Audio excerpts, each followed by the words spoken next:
الحمد لله كفى والسلام على عباده الذين اصطفى أما بعد فقد قال الله تبارك وتعالى وأعوذ بالله من الشيطان الرجيم بسم الله الرحمن الرحيم وأنتم الأعلون إن كنتم مؤمنين صدق الله العظيم سبحان ربك رب العزة عما يصفون وسلام على المرسلین والحمد للہ رب العالمین۔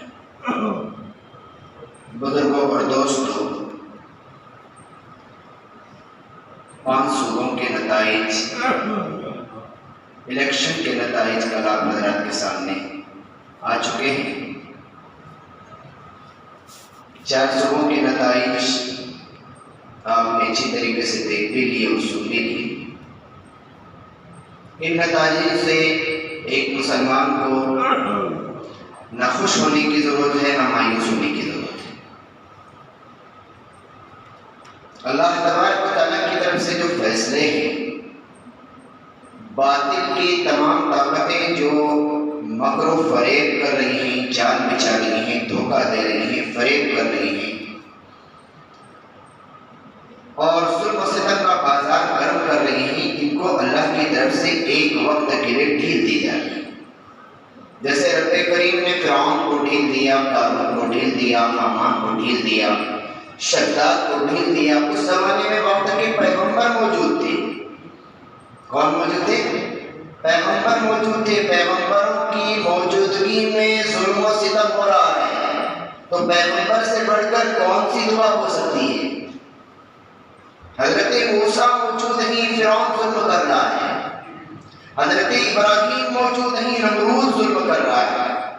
حضرت موسیٰ حیات نہیں، زندہ نہیں موجود ہیں، قارون ظلم و ستم کر رہا ہے۔ ہاں، حضرت ابراہیم کا زمانہ ہے، شداد ظلم کر رہا ہے۔ سرکاری دو عالم کا زمانہ ہے، ابو جہل ظلم کر رہا ہے۔ سرکار کا زمانہ ہے، ابو لہب ظلم کر رہا ہے۔ سرکار کا زمانہ ہے، مکہ کے بڑے بڑے سردار ظلم کر رہے ہیں۔ حضرت بلال کو تپتی ہوئی لیٹ میں بٹھا کر مارا جا رہا ہے، حضور موجود ہیں۔ حضرت سمیہ رضی اللہ تعالیٰ کی بدن کے 2 ٹکڑے کیے جا رہے ہیں، حضور موجود ہیں۔ حضرت خباب کی چمڑی ادھیڑی جا رہی ہے، حضور موجود ہیں۔ لوگ کہتے ہیں کہ ہم نے اعمال بہت سارے کر لیے، وظیفے بھی کر لیے، دعائیں بھی کر لی، اللہ ہماری دعائیں نہیں سنتا، اللہ سب کی سن رہا ہے، اللہ ڈھیل دے رہا ہے۔ کیا حضور نے دعائیں نہیں مانگی ہوں گی؟ کیا حضور کو یہ سب دیکھنا؟ حضور کو شہر سے نکالا گیا، رات کے اندھیرے میں اللہ کے رسول اپنے صحابہ کو لے کے شہر چھوڑ کے جا رہے ہیں۔ کیا حضور کی دعا میں طاقت نہیں تھی؟ نعوذ باللہ۔ چاہتے تو اللہ تبارک و تعالیٰ اللہ کے رسول ایک دعا کر دیتے تھے تو پورے عرب کے قریش زمین لوس ہو جاتے تھے، عرب کے پورے سردار زمین کے برابر ہو جاتے تھے۔ بددعاؤں سے کام نہیں لیا ہے میرے پیغمبر نے، بددعاؤں سے کام لے کے دنیا کو برباد نہیں کیا، بددعائیں نہیں دی ہے میرے پیغمبروں نے۔ میرے بزرگوں، ان حالات کے اوپر غور کرنے سے آپ کو پتہ چلے گا نا امیدی سے نکلنے کی ضرورت ہے۔ مسلمانوں کو کسی کے آنے سے، کسی کے جانے سے نہ خوش ہونا ہے نہ ناراض ہونا ہے، بلکہ ہمارا ایک سوچ تھی، اللہ کا کوئی اور ارادہ تھا۔ ہم کچھ اور چاہتے تھے، اللہ کچھ اور چاہتے تھے۔ عَسَىٰ أَن تَكْرَهُوا شَيْئًا فَهُوَ خَيْرٌ لَكُمْ۔ بعض چیزیں دنیا میں تم کو ایسی لگتی ہیں جو تم کو ناپسند ہیں، اللہ تعالیٰ کی نظر میں اس میں خیر ہوتا ہے۔ اللہ کی نظر میں اس میں کیا ہوتا ہے؟ عَسَىٰ أَن تَكْرَهُوا شَيْئًا، بعض چیزوں کو تم ناپسند کرتے ہو، فَهُوَ خَيْرٌ لَكُمْ، وہ تمہارے لیے خیر ہے۔ وَعَسَىٰ أَن تُحِبُّوا شَيْئًا، بعض چیزوں کو تم پسند کرتے ہو، وہ کرم لکم، وہ تمہارے لیے ناپسند ہے۔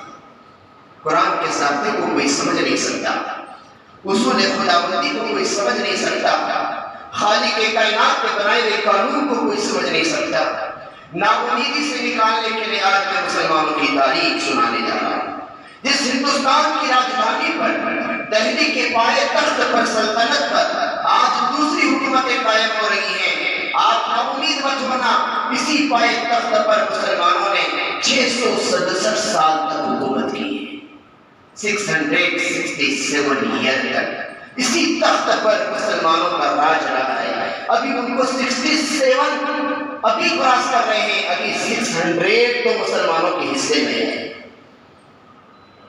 میں نے خلافت عثمانیہ کی جھلکیں آپ کے سامنے پیش کی تھی۔ میرا ٹاپک حالات کے اعتبار سے ہوتا ہے۔ خلافت عثمانیہ کا ٹاپک میں نے پروڈیوسر چنا اس لیے بیان کیا تھا کہ آنے والے نتائج سے نا امید مت ہونا۔ آج خلافت ہند کا تذکرہ میں اس لیے کرنے جا رہا ہوں تاکہ آپ کی نا امیدی ختم ہو۔ عثمانی خلافت 623 سال تک چلی ہے، ہندوستان کی خلافت اور بادشاہت 667 سال تک رہی ہے۔ خلافت عثمانیہ سے زیادہ 667 سال تک اس ہندوستان پہ مسلمانوں نے راج کیا ہے، صرف مسلمانوں نے راج کیا ہے اس ہندوستان پر۔ آخر جیسے جیسے حکومت آگے بڑھتی گئی، ٹوٹتی گئی، لیکن دلی کی راجدھانی تو آخر تک مسلمانوں کے قبضے میں تھی۔ تو میں آپ کو بتاتا ہوں 3 باریکیاں، دھیان سے سنیے، میرے پہلے سے شروع میں جو بیان ہے وہ میرے ٹاپک کو سمجھ سکتی ہیں۔ ہندوستان کی فتح اور کامیابی کے پیچھے 4 لوگوں کا بڑا ہاتھ ہے۔ ہندوستان کی فتح اور کامیابی کے پیچھے 4 لوگوں کا بڑا ہاتھ ہے۔ سب سے پہلے اس کو سمجھنے سے پہلے اور ایک بات سمجھو، ہندوستان میں اسلام کیسے آیا؟ آج باطل میڈیا، گودی میڈیا بتاتی ہے کہ تلواروں کے زور پر، حملہ آوروں کے زور پر آیا ہے۔ مسلمان حملہ آور تھے اور حملہ کر کے ہندوستان کو لوٹا، فتح کرتے ہوئے ہندوستان میں اسلام آیا۔ یہ آج گودی میڈیا، باطل میڈیا کی سوچ ہے۔ ہندوستان میں اسلام 3 راستوں سے آیا ہے۔ کتنے راستوں سے آیا ہے؟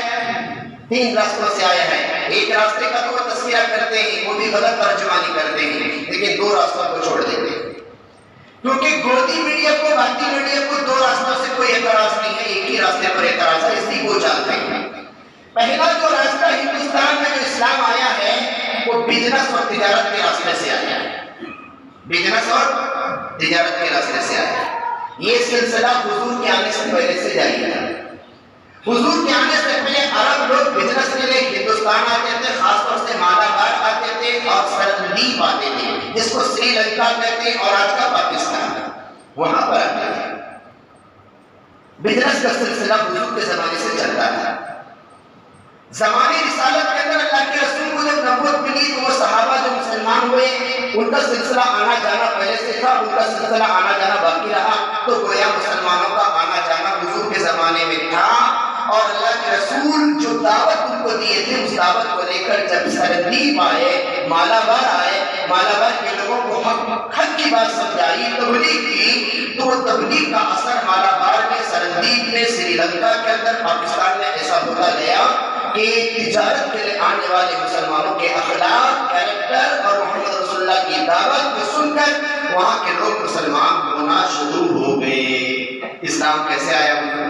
تلوار سے آیا کہ محبت سے آیا؟ بزنس، تجارت، لین دین، آپسی تعلقات، ایک مسلمان کے اخلاق، پہلے ان کے اخلاق وہ نہیں تھے، اسلام لانے کے بعد اچانک اخلاق بدل گئے، تو سامنے والا کوشچن کرتا تھا پہلے آپ ایسے نہیں تھے، ایسے کیوں ہو گئے؟ کہا کہ محمد رسول اللہ کے ہاتھ پر میں ایمان قبول کر چکا ہوں، اب خیانت کرنے سے انہوں نے منع کیا ہے، اب ڈپلیکیٹ چیز بیچنے سے منع کیا ہے، اب تجارت کے اندر انصاف کرنے کو کہا ہے۔ تو یہ اخلاق دے کر سامنے والے، خریدنے والے ہندوستان کے جو تجار تھے وہ ایمان میں داخل ہوئے۔ یہ واقعہ بھی آپ نے سنا ہوگا، کافروں نے حضور صلی اللہ علیہ وسلم سے کہا تھا چاند کے 2 ٹکڑے کرو۔ اللہ کے رسول نے چاند کے 2 ٹکڑے مکہ میں کیے تھے، مکہ میں ٹھہر کر انگلی کا اشارہ کرنے کے بعد چاند کے 2 ٹکڑے کیے تھے۔ یہ چاند کا 2 ٹکڑے ہوتا ہوا پوری دنیا نے دیکھا تھا، اور مالدیپ کا بادشاہ اس کو دیکھا تھا، اور دیکھنے کے بعد وہ رات میں اپنی اہلیت کے ساتھ ٹہل رہا تھا، اچانک چاند کے 2 ٹکڑے اس نے دیکھا۔ اس کی تحقیق کی، مسلمان تجار کے ذریعے سے پتا چلا محمد نام کے پیغمبر مکہ میں آ چکے ہیں، وہ اسلام کی دعوت لے کر آئے۔ اسی وقت وہ مالدیپ کا بادشاہ مسلمان ہو گیا۔ مسلمان اللہ کے رسول کے کے معجزے کو دیکھ کر مکہ کے رہنے والے ابو جہل کو اسلام نہیں ملا، ابو لہب کو اسلام نہیں ملا، مالدیپ کے رہنے والے، سری لنکا کے رہنے والے ایک ہندو راجا کو جس کا نام سامری بتایا جاتا ہے، اللہ تعالیٰ نے اس کو ایمان کی دولت دی۔ اس نے دیکھا کہ کہیں میری قوم میری مخالف نہ ہو جائے، اس لیے اپنے پیچھے والوں کو بادشاہ بنایا، ہندوستان کے سرحدی کا بادشاہ بنا کر خود حضور کو ملنے کے لیے بحری سفر کر کے سمندر کے راستے سے نکلا، راستے میں یمن کے ساحل پر اس کا انتقال ہو گیا، یمن میں اس کو دفن کیا گیا۔ اس کی قسمت میں حضور کو ملنا نہیں تھا، لیکن مسلمان ہو کر حضور کو ملنے جا رہا۔ اب بتاؤ اسلام کس راستے سے آیا؟ بادشاہ مسلمان ہوا، رعایا مسلمان ہو گئی، تو گویا ہندوستان میں اسلام حضور کے زمانے میں آ چکا تھا۔ کنفرم ہو گئی بات؟ ارے ہو گئی، یہ تو کنفرم ہو گئی۔ اب گوڑی میڈیا کی خبر پر اب ان کے اوپر کوئی شک پڑو کہ وہ کہہ رہے ہیں کہ حملہ اوروں کے ذریعے سے آیا، حملہ تو حضور کے زمانے میں ہوا نہیں، حضرت صدیق کے زمانے میں ہوا نہیں، عمر فاروق کے زمانے میں ارادہ ہوا تھا بعض لوگوں کا حملہ کرنے کا، کہ عمر فاروق نے منع کیا۔ حضرت عثمان نے تجسس کے ایک جماعت بھیجی تھی جب ہندوستان کے حالات دیکھ کر آؤ، لیکن بتایا گیا کہ ہندوستان کے حالات ٹھیک نہیں ہے، حملہ کرنا مناسب نہیں ہے، تو حضرت عثمان نے حملہ نہیں کیا۔ علی مرتضیٰ نے حالات معلوم کیے تھے لیکن حملے کا ارادہ نہیں کیا۔ حضرت امیر معاویہ نے ایک جماعت بھیجی تھی لیکن شکست ہو کر واپس آ گئی۔ ہاں، لیکن یہ سلسلہ چلتا رہا۔ سب سے پہلے ہندوستان کے اندر حملہ کرنے کی نیت سے، وہ بھی ہندوستان والوں کی شرارت پر، اگر کوئی جماعت بھیجی گئی ہے، وہ جماعت ولید بن عبد الملک کے زمانے میں، حجاج بن یوسف کی سرپرستی میں اور محمد بن قاسم کی قیادت میں اللہ تبارک و تعالیٰ نے ایک جماعت اس وقت بھیجی ہے، وہ محمد بن قاسم اپنی قیادت میں اور حجاج بن یوسف کی سرپرستی میں ولید بن عبد الملک کی شاہانہ حکم کے مطابق پہلی جماعت ہندوستان والوں کی بھٹکانی پر بھیجی گئی، جس کی وجہ سے اللہ تعالیٰ نے مسلمانوں کو کامیابی عطا فرمائی۔ یہ دوسرا راستہ اسلام کا ہو گیا تھا۔ کیا سرندیب کا بادشاہ، مالدیپ کا بادشاہ مسلمان ہو گیا تھا، وہ تو راستے میں مر گیا۔ یہ تو آپ کو معلوم ہوا، سرندیب جو سری لنکا میں ہے، سرندیب کا بادشاہ بھی مسلمان ہو گیا تھا۔ اس نے مسلمان بادشاہ عبد الملک، ولید بن عبد الملک کے خدمت میں کچھ تحفے اور ہدیے، بڑے بڑے تحفے بھیجے۔ ان کے ساتھ کچھ تجارتی سامان، کچھ جوان اور عرب کی وہ عورتیں جو بیوہ ہو گئی تھی یہاں پر، وہ لڑکیاں، ان کو کشتی میں بٹھا کر، 8 کشتیوں میں بٹھا کر، 8 جہازوں میں بٹھا کر، استقبال کے ساتھ، اکرام کے ساتھ، سامان کے ساتھ، زیورات کے ساتھ، یہ قافلہ 8 کشتیوں کا قافلہ سرندیب کا بادشاہ، مسلمان بادشاہ جو اس وقت دمشق کے اندر حکومت کر رہا تھا، ولید بن عبد الملک کی خدمت میں بھیجا۔ ولید بن عبد الملک کے لیے نذرانہ تھا، تحفہ تھا، اور یہ جو عرب کی عورتیں وہاں بیوہ ہو گئی تھی، جن کے شوہر تجارت کے لے گئے تھے، مر گئے تھے، ان کی بیوہ عورتوں کو بھی اس کشتی میں بٹھایا گیا تھا۔ اس میں جوان لڑکیاں بھی تھی تو یتیم تھی۔ مسلمان کے اس وقت اس جانے والے 8 کشتیوں پر ہندوستان کا ایک بادشاہ جس کا نام داہر تھا، ظالم تھا، جابر تھا، یوگی تھا، مودی تھا، اس زمانے کا، کیا کہوں آپ کو، ظالم تھا، جابر تھا، ان کی خصلت میں ہے خباثت، ان کی خصلت کے اندر ہے خباثت، وہ خباثت اس زمانے سے چلی آ رہی ہے۔ وہ داہر بادشاہ کی شاعری اولاد تھا۔ اس داہر بادشاہ نے اپنے گنڈوں کو بھیج کر، لٹیروں کو بھیج کر ماب لیچنگ کرائی، ماب لیچنگ کا سلسلہ اس وقت سے، اور ان پر لوٹ لیا، ان پر حملہ کیا۔ حملہ کرنے کے بعد سامان تو لوٹ لیا، ٹھیک ہے، سامان لوٹ کر عورتوں کو چھوڑ دیتے، بچوں کو چھوڑ دیتے۔ ان عورتوں کو، بچوں کو وہ کشتی میں بیٹھ کر جانے والے مظلوم لوگوں کو قیدی بنا دیا۔ کیا بنایا؟ قید کھانے میں ڈال دیا۔ ان میں سے 2-3 چالاک تھے، چھوٹ کر چلے گئے۔ ایک لڑکی نے خط لکھا، اس چالاک آدمی کے ہاتھ میں دے دیا۔ اس لڑکی کا غیرتمند خط حجاج کے نام تھا، وہ حجاج کے خون کو جھلوڑ دیا گیا۔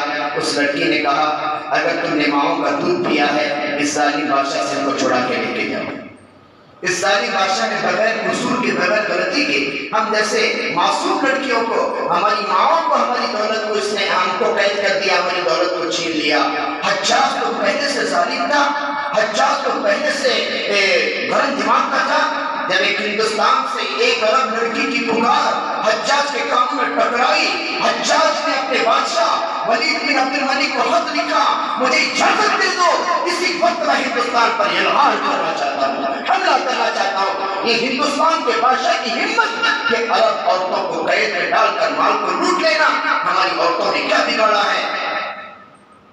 حجاج نے پہلے شاطرانہ انداز سے خط لکھا، ہندوستان کے راجہ طاہر کو، میں آپ کو پیار محبت سے سمجھا رہا ہوں کہ جن عورتوں کو آپ نے قید میں رکھا ہے، آپ آنے والی ابھی بھی بڑی مصیبت کا سامنا کرے بغیر ان کو چھوڑ دو، رہا کر دو، تمہارے ہمارے جو پہلے سے تعلقات ہیں اس کو باقی رکھنے دو، تمہارے ہمارے تعلقات کو باقی رکھو، ان کو چھوڑ دو۔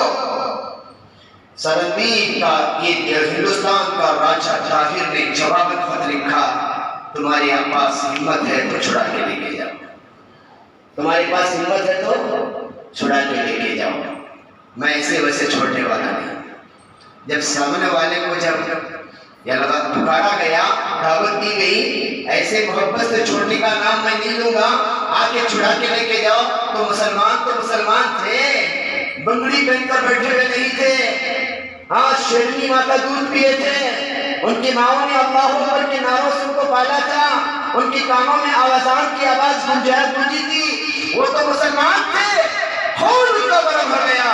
اور عبد الملک سے اجازت لے کر ایک پہلی جماعت بھیجی، ناکام ہو کر آئی، دوسری جماعت بھیجی، ناکام ہو کر آئی، ٹینشن ہونے آ گئے حجاج بن یوسف، کیا کروں ابھی، دو جماعتیں ناکام ہو کر آ گئی۔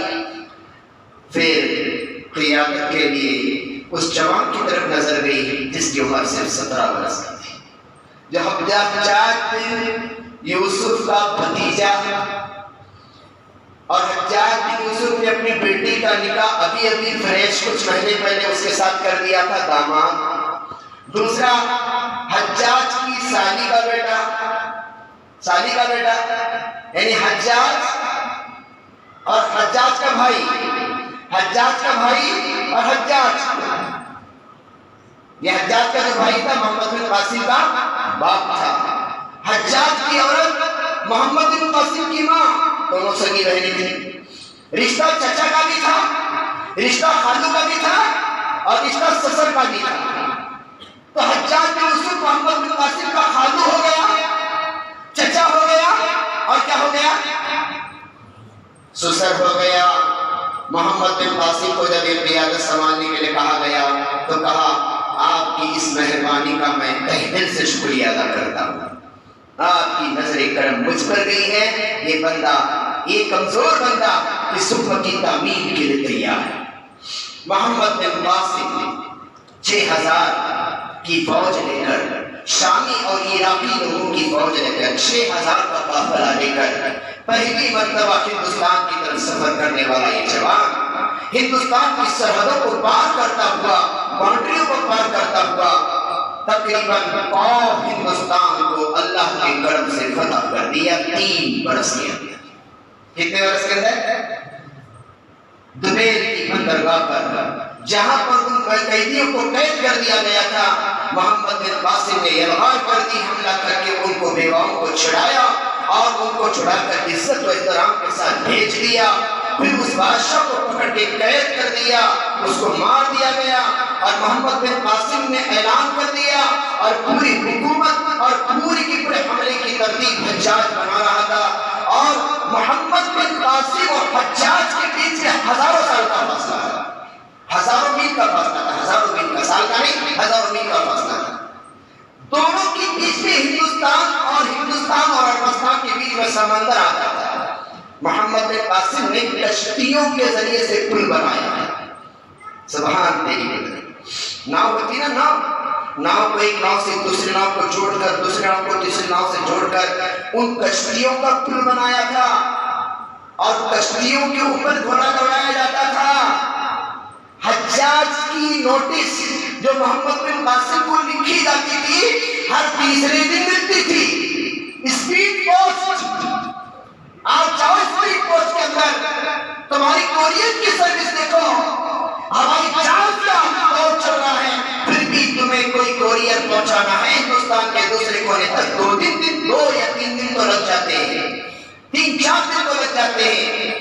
لیکن یہ ہندوستان سے عربستان تک, دمشق سے دبیل کی بندرگاہ سے سرندیب دمشق تک ہزاروں میل کا فاصلہ ہونے کے باوجود کوئی ہیلی کاپٹر نہیں, ہوائی جہاز نہیں, خبر پہنچانے کے لیے حجاج کسی قاصد کو بھیجتا تھا, وہ تیز رفتار گھوڑے پہ آتا تھا, ہر 50 کلومیٹر کے فاصلے پر گھوڑا بدلنے کے لیے دوسرا گھوڑا تیار رہتا تھا, اور چوکیاں بنائی گئی تھی, وہ گھوڑا چھوڑتا تھا وہاں دوسرا آدمی ایکٹو تیار ہوتا تھا, وہ خط اس کے ہاتھ میں لیتا تھا, اس کی گھوڑوں کی ٹانپوں کو دیکھ کر گھوڑے پر بیٹھ کر تیار رہتا تھا, چٹی لیا بھگانا شروع کیا, پھر وہاں پہ 50 کلومیٹر پر ایک گھوڑ سوار گھوڑے پر بیٹھ کے انتظار کرتا رہتا تھا, چٹی لیا بھگانا شروع کیا.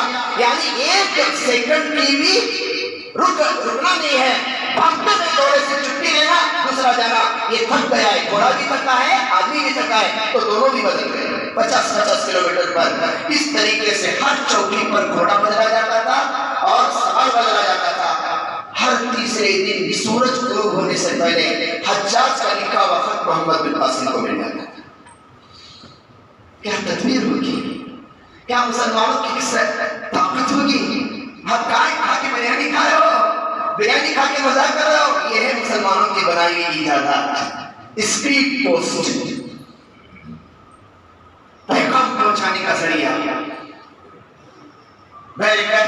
3 سال کی قریب مدت کے بعد محمد بن قاسم کی محنت سے آیا اور ہندوستان فتح ہو گیا. تاریخ کو میں اسے پہ روکتا ہوں.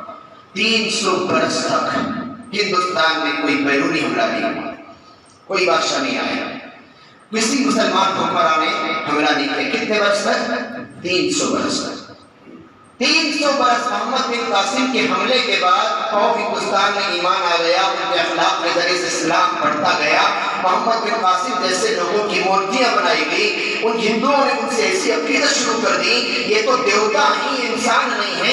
یہ علاقوں کو جیتنے کے باوجود بھی کسی مندر کو مسمار نہیں کیا گیا, کسی مندر کو توڑا نہیں گیا, کسی پجاری کو نقصان نہیں پہنچایا گیا, عورتوں پہ حملہ نہیں ہوا, بچوں کو نہیں مارا گیا.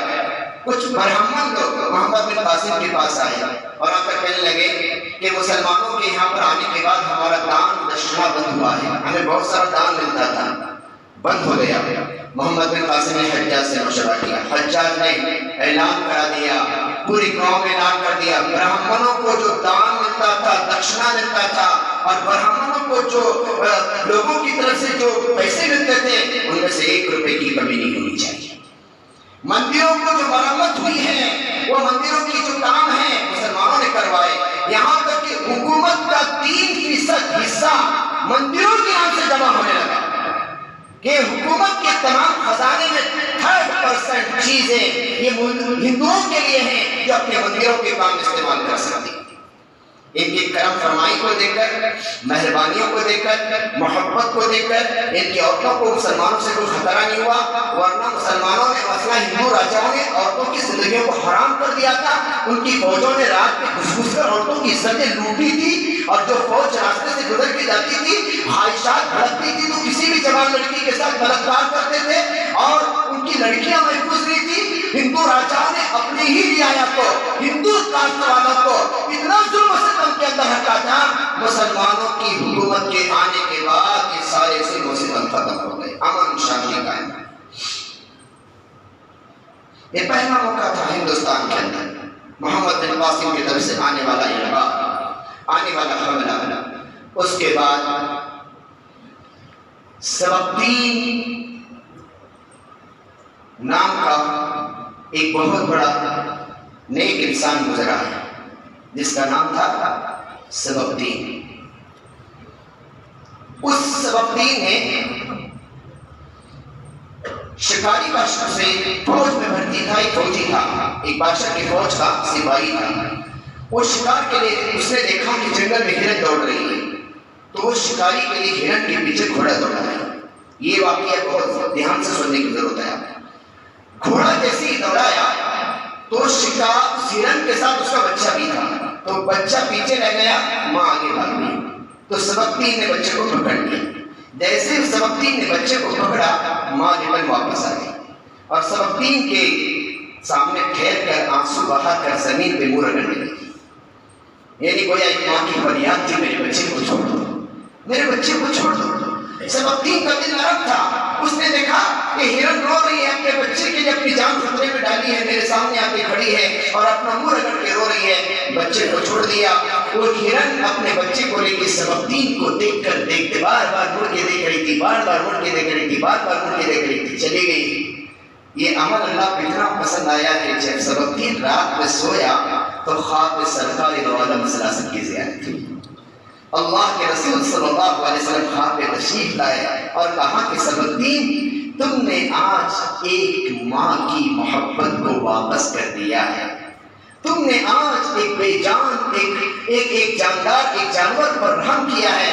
اللہ نے اس کے بدلے میں تمہیں بڑا انعام دیا ہے کہ اللہ نے تم کو ملک کی بادشاہ عطا کر دی ہے. اور اللہ تمہاری اندر, جیسے تم نے ایک بچے کو اس کی ماں کے پاس بھیج کر ماں کی آنکھوں کو ٹھنڈک پہنچائی ہے, اللہ تمہاری نسل میں جو بیٹا دینے والا ہے وہ بیٹا تمہاری آنکھوں کی ٹھنڈک کا ذریعہ بنے گا. سبکتین بادشاہ بن گیا اور سبکتین کو اللہ تبارک و تعالیٰ نے ایک بیٹا دیا. اس بیٹے کا نام ہے سلطان محمود غزنوی رحمۃ اللہ علیہ, جن کو فاتح ہندوستان کہتے ہیں. محمد بن قاسم فاتح سندھ ہیں, سلطان محمود غزنوی رحمۃ اللہ علیہ فاتح ہندوستان. سلطان محمد بن قاسم سے ہندوستان کا کچھ پٹا پڑا ہوا ہے, لیکن سلطان محمود غزنوی سے پورا ہندوستان فتح ہوا ہے.